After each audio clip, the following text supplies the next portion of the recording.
Well, hello everybody. I'm here with Richard Pearce, our music director and conductor, and Philippa Penfold, our tour organizer. And they're going to talk about our summer concert in St Andrew's Church, Farnham on the 25th of June, which a week later we're going to be following with a tour to Normandy. And that's Hurrah! Normandy in France, which, just for clarification, for those of us who live in Normandy, England, but maybe, Philippa, we could start. I see you've got a little Norman there behind you on I a do. tea Here he coat. is. There He's he the is. tour mascot, isn't he? He is. Yeah, sorry, I'll get him. Oh, I'll try not to. Here he is, sitting on his boy. And yes, and I don't know whether you noticed, Mike. He's now sporting a rather fetching French beret. Ah, So zut alors. C'est très bien. zut alors. Yeah, so Ah, he's Norman, our Normandy seagull. So yeah. merveilleux. So, Philippa, this isn't the first time we've been on tour. It's not the first time you've organised the Waverley Singers tour, is it? No, no. For my sins, I organised the tour to Bratislava and Vienna that we did in 2019, where we took 63. Um, and I think we came back with 63, which was fairly amazing because there were moments where we were definitely in danger of losing a few, but by a, by a lot of shouting, yeah, it's a bit like herding cats at times, but yeah, they're we got them home eventually, a bit battered and bruised in some cases, but we did get them home. I think the worst job on the planet is when you see teachers taking lots of small kids up to London, for the day, and you see them emerging at Waterloo, and you think, oh no, they've got to sort of keep track of these I little know. people. But maybe sort of being a choir tour organizer is the second worst job on the planet. It can be a challenge. Well, we'll try not Yes. to let you down. We'll try and be well behaved. But Richard, maybe I could come to you because that, as I say, that's a week after we've done more or less the same program at in Farnham for our summer concert. Would you like to just tell us a little bit about what we're actually singing there? Absolutely. So we were obviously with the tour to France in mind, we wanted to program some French music. So we're going to do the main piece of the program is Fauré's Requiem, which is obviously one of the best loved piece of the choral repertoire. Very beautiful, very reflective, very peaceful, and we're joined as we are very lucky to be joined for most of our concerts by wonderful organist Phil Scriven. So he's going to be playing for us, and we're pairing this with some English music. So we thought it would be nice to sort of basically tour with a combination of French and English music in some kind of entente cordiale. And so we are pairing that with some of Parry's songs of farewell, four of the six of those, which are very beautiful. Those are unaccompanied works. And the reason I chose those was partly because of bearing in mind the beautiful and very resonant acoustics of the basilica in particular that we're going to be performing in France. And I've seen it because we had a little recce We earlier in the did. year. We I did. went to Philippa and Mark's, her husband's chateau that they live in near to quite near to Lisieux, and we stayed there and did a recce. Looked at a few churches, including the cathedral, and there are other sort of second choice places. And but the reverberance of the basilica crypt is going to be wonderful to sing in. Well, we all enjoyed very much the photographs that you sent back, Philippa, from that recce tour, including the famous second breakfast, which we've Yeah. never Oh, allowed yeah. you to forget. It was very important, that second breakfast, wasn't it, Richard? We were in need of it. You can But never have too many you've done. Sorry, Richard. so you can never have too many breakfasts in No, life. that's true. That's true. Never Definitely sing on not. an empty stomach either. But Philippa, you've been several times on a recce, haven't you? I mean, I think you're about to go again. Is it for a third We recce? are. Yeah, we're off tonight. Yeah, off to. Well, yeah, I'm not entirely sure we're going to Lisieux this time. However, we are planning to go and visit the British Normandy Memorial, which I am very much hoping will be our final visit on the tour. So this is something that I hope we can take the whole choir to on our way back to the ferry.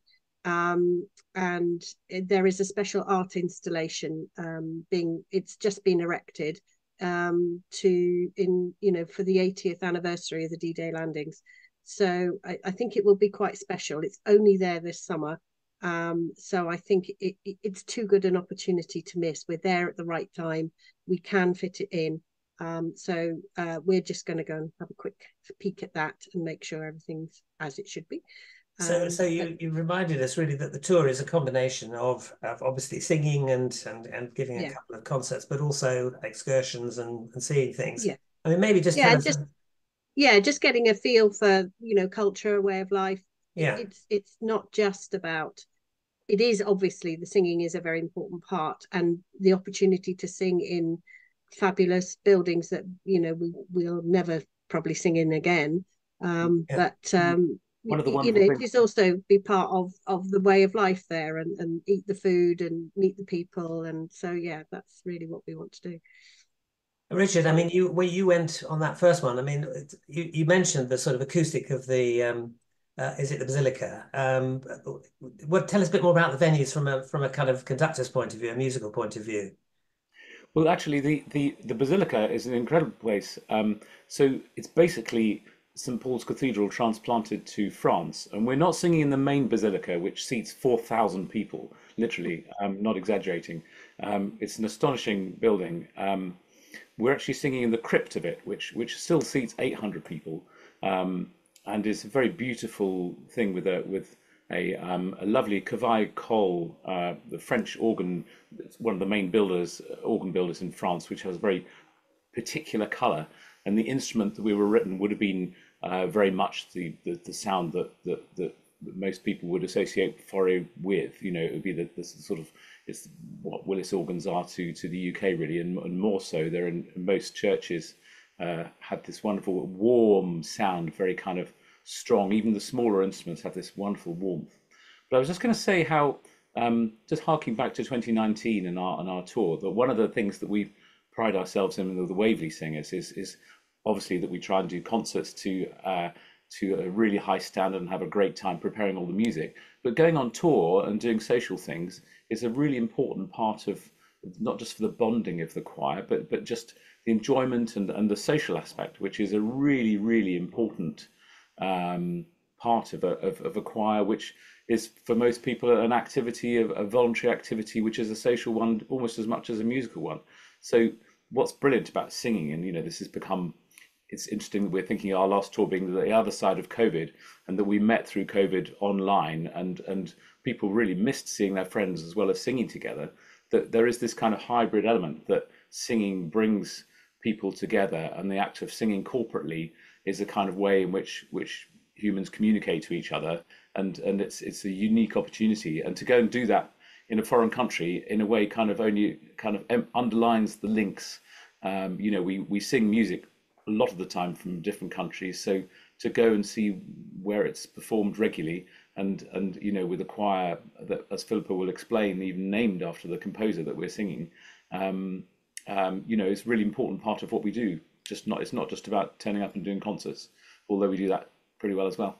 Absolutely. Yes. Well, I mean, I couldn't agree more. I mean, I personally get goosebumps, when we start and we're all doing it together and we produce a lovely sound. I mean, it's a very sort of powerful emotion, I think, singing together. It's something quite special. But Philippa, Richard just mentioned that, we're going to be doing we're going to be working with a local choir and also a local organist, I think, and maybe tell us a little bit more about that aspect. Yeah, well, we're singing with a Lisieux based choir, so they're obviously the local choir, and they're called the Ensemble. Let me get it right: the Ensemble Vocal Gabriel Fauré. Excuse my French pronunciation, but that's what they're called. So yes, they'll be singing with us, and hopefully actually sing part of the Fauré or all of it. I'm not quite. We're still working out details on that. Um, we're also going to be using a local organist called Yanis Dubois. I think actually he's not as he certainly performs in the local area, but he has some connection to Chartres Cathedral. So I think he's not just your sort of local, parish church type organist. He's a little bit more than that. So we're hoping for good things on that. So we will meet him on the first time on our first night there. We'll do a rehearsal with him actually in the Basilica. So that will be quite an introduction, I think.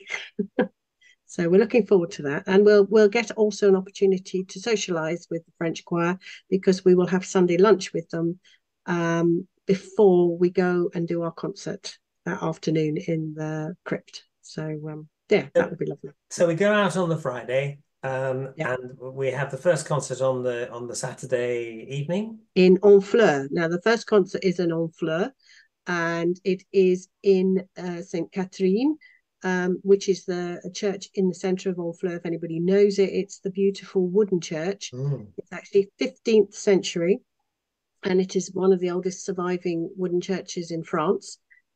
So it is quite a special place. Beautiful, beautiful building.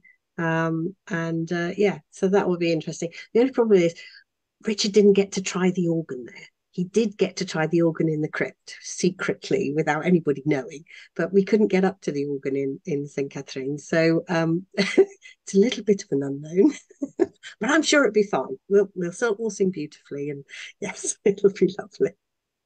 Well, at least he's not going to have to play it. So, I remember when I was talking to Phil Scriven, he was saying, you arrive at some of these concerts, you're never quite sure What are um, you going to get? what you're going to get.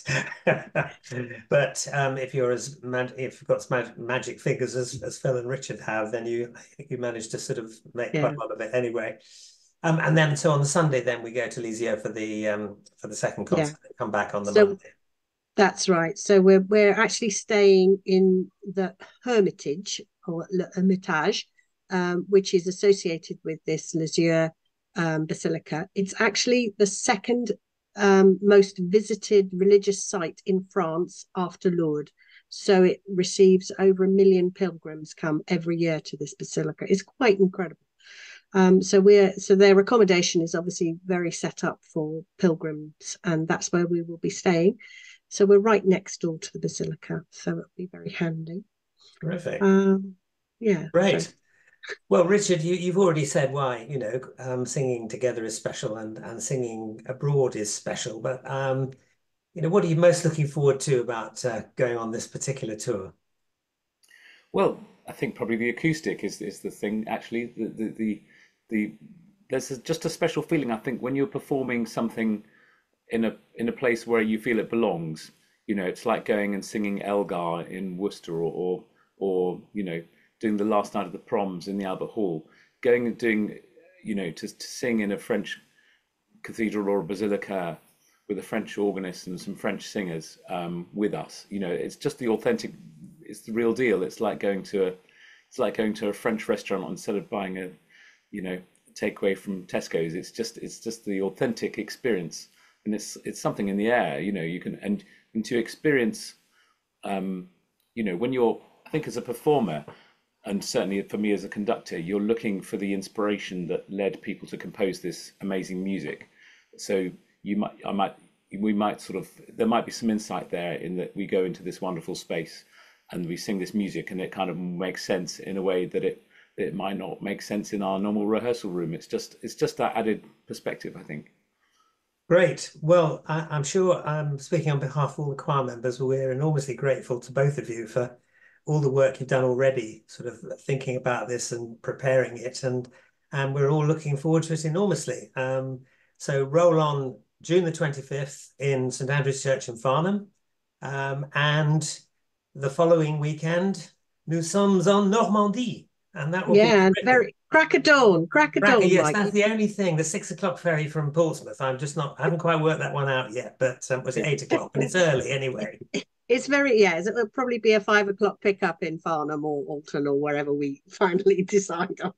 It's all worth it. It's all going to be worth Of it. course it will be. And you can sleep on the boat. You've got hours and hours on the boat, yes. So All right, boss. lots of coffee and pastries. Great stuff. Well, thank you both very much, and enjoy your latest trip to France, Philippa. Thank you, yes. We'll be on the boat tonight. So yeah, we're looking forward to that.